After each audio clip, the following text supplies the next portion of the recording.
పెద్దపల్లి జిల్లా సుల్తానాబాద్ మున్సిపాలిటీలోని 14 వార్డుల్లో Congress party councillor అభ్యర్థులకు పెద్దపల్లి ఎమ్మెల్యే చింతకుంట విజయ రమణారావు బీఫామ్లు అందజేశారు. ఈ సందర్భంగా ఎమ్మెల్యే విజయ రమణారావు మాట్లాడుతూ కాంగ్రెస్ అభ్యర్థులను భారీ మెజార్టీతో గెలిపించి సుల్తానాబాద్ పట్టణాన్ని అభివృద్ధి పదంలో ముందుకు తీసుకెళ్లాలని సూచించారు. కాంగ్రెస్ పార్టీ అధికారంలోకి వస్తే పట్టణానికి అవసరమైన మౌలిక సదుపాయాలు, అభివృద్ధి పనులు ప్రాధాన్యంగా చేపడతామని ఎమ్మెల్యే చింతకుంట విజయ రమణారావు హామీ ఇచ్చారు.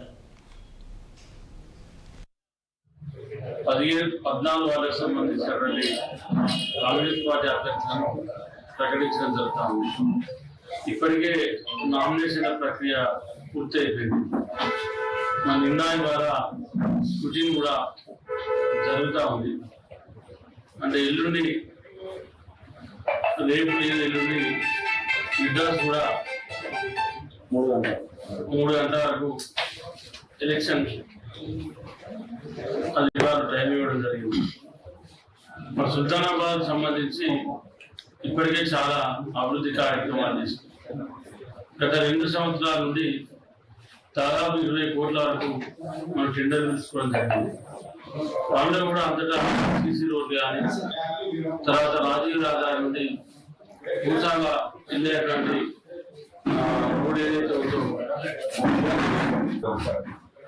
మార్కెట్లో కూడా సెంట్రల్ లైటింగ్ ఏర్పాటు చేసుకోవడం జరిగింది.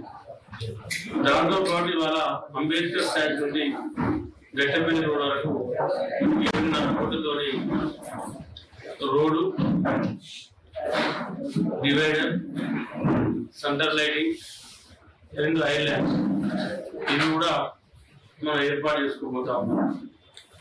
వాటితో పాటు మళ్ళీ 21.5 కోట్లు సుల్తానాబాద్ పట్టణంలో నూతనంగా టెండర్లు తీసుకొని ఇవాళ పనులకు కూడా అన్ని వార్డులలో శంకుస్థాపన చేసుకొని పనులను మనం ప్రారంభించుకోవడం జరిగింది. అంటే ఇన్ని కార్యక్రమాలు సుల్తానాబాద్ పట్టణంలో జరుగుతూ ఉంది.